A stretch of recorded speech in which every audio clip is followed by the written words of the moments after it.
Halo, assalamualaikum warahmatullahi wabarakatuh. Bertemu lagi dengan arsitek kece di sini. Selamat datang di channel Al Amin Group. Jangan lupa subscribe, like, dan share, dan nyalakan tanda loncengnya agar berlangganan video-video terbaru dari Al Amin. Ingat, subscribe, like, dan komen itu gratis teman-teman, agar lebih bermanfaat, agar video-video dari Al Amin Group lebih bermanfaat. Tidak ada salahnya di like dan di komen, kemudian juga di share untuk teman-teman semua. Nah, oke, kali ini saya akan berbagi tips cara pengukuran denah site pada bangunan, ataupun cara menyiku agar bangunan kita tidak miring, teman-teman. Nah, jadi apa yang perlu kita siapkan untuk pembangunan ataupun pemasangan boplang ataupun pengukuran tahap awal untuk pembangunan rumah, gedung ataupun sejenisnya. Nah, yang perlu disiapkan adalah yang pertama, yang pastinya untuk pengukuran awal ya, yang pastinya benang, teman-teman. Benang itu harus wajib ya, benang seperti ini. Sebentar. Nah, ini benang seperti ini. Nah, ini wajib. Ini namanya benang tukang ya, teman-teman. Nah, kemudian apalagi yang harus disiapkan adalah granit ataupun keramik yang berukuran 60-60. Sebenarnya semakin besar semakin bagus, teman-teman. Semakin lebar ataupun semakin besar semakin bagus. Triplek juga bisa. Yang jelasnya carilah sesuatu benda yang siku ya, wajib siku. Nah, seperti itu. Apalagi yang harus disiapkan adalah timbangan air. Nah, ini selang. Ini adalah jurus tukang untuk mencari ukuran yang tepat, ataupun ini tidak akan menipu, teman-teman. Nah, inilah yang digunakan dari dulu ataupun para tukang terdahulu untuk menentukan titik koordinat ataupun titik ketinggian pondasi.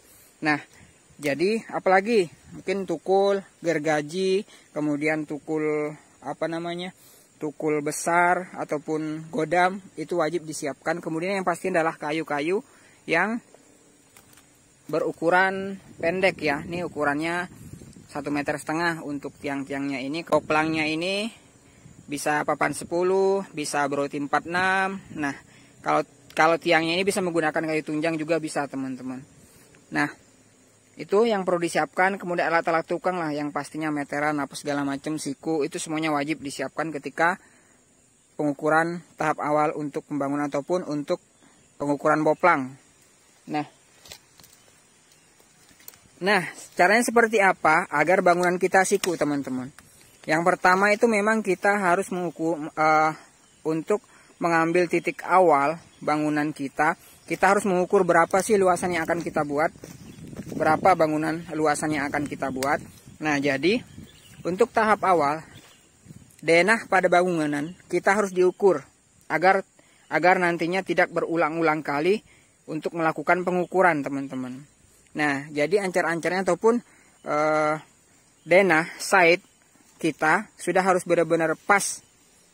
Ataupun misalkan nih bangunan saya ini kan ukurannya 4x12 meter. 4x12 meter ya, ini ruko, ini berbentuk denah ruko, jadi plong saja, teman-teman. Nah, kebetulan ini adalah site walet yang saya dirikan 4x12 berada di posisi pinggiran sungai. Nah, itu harus kita cari dulu berapa ukuran, misalnya 4x12. Oke, kita harus ambil petakan awal ya. Ini cuman sebagai acuan kita aja untuk peletakan boplang, teman-teman. Nah, boplang pun sebelum kita pemasangan boplang ini harus kita siku. Kenapa? Karena agar boplang itu nantinya tidak berubah-ubah. Nah, seandainya teman-teman langsung misalkan sebelum membuat siku, sebelum menyiku bangunannya, ketika misalkan langsung dipasangin boplang, itu biasanya lari-lari boplangnya. Ada yang dipindah ataupun ada yang dirubah-rubah seperti itu. Nah, gunanya apa sih? Sebenarnya kita harus menyiku bangunan kita yang pastinya tampilan, teman-teman. Untuk segi tampilan, kemudian nanti yang paling penting itu yang paling mendasar ataupun yang paling berkontribusi dalam penentuan siku bangun adalah pemasangan keramik. Nah, banyak mungkin teman-teman yang sering masuk ke rumah ataupun ke rumah saudara ataupun ke rumah orang lain, kok sikunya seperti pemasangan keramiknya kok mereng-mereng seperti itu. Nah, itulah sebabnya, karena dari awal tidak disiku. Nah, seperti itu. Nah, ini adalah bentukannya seperti ini, siku ataupun granit. Ini menggunakan granit ya, ukuran 60-60. Nah, jadi caranya seperti apa tahap awalnya? Yang jelasnya sebelum pemasangan boplang, ini harus kita lakukan siku ya. Harus, dalam artian harus benar-benar, bangunan kita harus benar-benar siku. Caranya seperti apa? Nah, ini sudut ini. Nah, ini kan sudut dari sana ya teman-teman. Yang 4 meter, ini kan panjang ke sananya itu 4 meter ya, 4 meter, kemudian ke panjang ke sananya 12 meter. Nah, jadi granit sebelum kita pemasangan boplang, ini harus kita cacak dulu tiang-tiang seperti ini. Ini ukuran berapa sih bangunan kita? Misalkan 4 kali 12, oke 4 kali 12, kesananya 4, kemudian kesananya 12 meter. Nah, jangan lupa disiku disiku terlebih dahulu, baru nanti melakukan pemasangan boplang. Jangan pasang boplang dulu. Kenapa? Karena ketika bangunan itu mereng, nah kita kan jarak boplang ini teman-teman harus ada jarak antara pondasi yang akan kita gali. Nah, seandainya teman-teman pemasangan boplang dulu baru pengukuran, seandainya misalkan mepet ada yang setengah meter 30 cm dari benang A, sementara teman-teman galian bangunannya itu luasan pondasinya 1 meter. Nah, berarti pondasi ini harus dipindah. Kenapa? Karena mengganggu ketika menggali. Nah, itu pentingnya ketika sebelum melakukan pemasangan boplang harus disiku dulu. Nah, caranya seperti ini teman-teman. Kelihatan nggak sih? Nah, caranya seperti ini. Nah, ini kan siku nih. Dari sana nih lurus nih. Dari sana yang 12 meter. Nah, ini kan siku nih. Ini kan lurus. Kemudian yang benang ini yang 4 meter ini harus lurus ke sana. Nah, seandainya benang ini miring ataupun ini misalkan posisinya seperti ini kan. Oke, seperti ini. Berarti bangunan ini enggak siku. Tetapi yang harus kita tentukan titik awal adalah misalkan panjang bangunan kita berapa? Ambil titik yang 12 meter titiknya. Nah, itulah acuan kita untuk menarik garis koordinat untuk yang ke-4 meternya. Nah, disitulah pentingnya kita harus menggunakan granit teman-teman, ataupun alat ukur ini, alat ukur tradisional ini. Itu juga bisa triplek, semakin besar semakin bagus. Nah, itulah gunanya. Antara sudut harus benar-benar sudut ini dan sudut ini harus pas.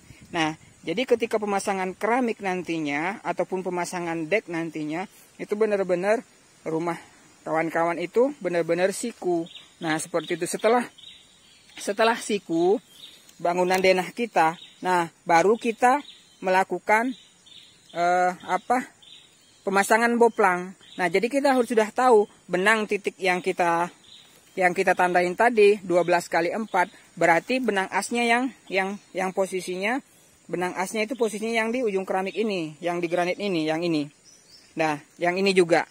Nah, tinggal kita ukur. Oke, jarak dari as ke boplang itu misalkan bangunan kita 3 lantai, berarti kan minimal itu galian pondasi teman-teman itu 1 meter. 1 meter. Nah, berarti agar nantinya ketika menggali bangunan kita, boplang tidak terganggu, kemudian benang kita tidak kita lepas. Nah, yang pertama harus tinggi minimal 1 meter dari permukaan tanah. Nah, harus tinggi boplang kita 1 meter di atas permukaan tanah. Kenapa? Karena ketika menyangkul ataupun ketika kita menggali, benang ini tidak mengganggu. Nah, seperti itu. Kemudian jaraknya dari titik as, dari titik pondasi kita, titik as pondasi kita misalkan ini jadinya titik nih. Ini titik pondasi 1, kemudian 2, 3, 4. Ini kan 12 meter. Jarak kolom itu 4 meter. Nah, jadi setiap plus ini adalah pondasi. Nah, seperti itulah caranya. Nah, kenapa kita harus menyiku dulu, kemudian pengukuran denah dulu, baru pemasangan boplang? Jarak antara ini ke boplang itu harus minimal 1 meter teman-teman. Karena ketika pondasi kita 1 meter posisinya di as, berarti kan masih ada free-nya itu 50 cm. Dalam artian ketika kita menggali antara benang boplang itu tidak ada yang bergerak. Kenapa? Karena salah satu bergerak ataupun ketika kita melaksanakan penggalian ada yang bergerak, maka titik pondasi itu nanti akan berubah nantinya seperti itu. Nah, itulah caranya penentuan siku pada bangunan. Nah, jadi ini enaknya boplang teman-teman. Jadi kita sudah melaksanakan titik ataupun melakukan titik pondasi itu benar-benar seperti ini. Nah, ini kita lot. Lotnya terserah menggunakan batu, paku, apa segala macam. Nah, itu nanti itu titik pondasi, titik tengah pondasi ya. Nah, itu titik tengahnya tinggal kita tandain. Oke, kita tandain. Nah, kita tandain. Itu sebenarnya juga bisa sih menggunakan yang sudah segi 4. Misalkan pondasi kita 1 meter 1 meter, itu kita buat segi 4, baru nanti tinggal kita garis. Nah, itu titiknya seperti itu. Nah, inilah bentukannya. Bentukannya ini benar-benar tingginya sama ya, karena kita sudah timbang menggunakan selang air tadi. Nah, itulah gunanya untuk timbangan air. Jadi semua sudut itu 4 sudut ya. 4 sudut ini 1, 2, 3, 4. Nah, itu harus kita timbang menggunakan timbangan air tadi, menggunakan selang. Selang ini namanya timbangan air ya. Isinya air. Jadi ketinggian itu benar-benar sama. Nah, di sini kelihatan mana yang tanah lebih rendah, kemudian mana tanah yang lebih tinggi. Nah, ini sudah kelihatan. Jadi ketika kita menggali pondasi itu, kita ambil titiknya itu di benang. Jadinya mana yang tanahnya rendah, posisinya itu berarti galian kita sedikit. Tetapi mana yang tanahnya tinggi, posisinya berarti galian kita lebih dalam. Karena kita mengejar untuk benang. Nah, itulah caranya untuk ukuran denah agar siku dan hasilnya lebih maksimal. Oke, terima kasih.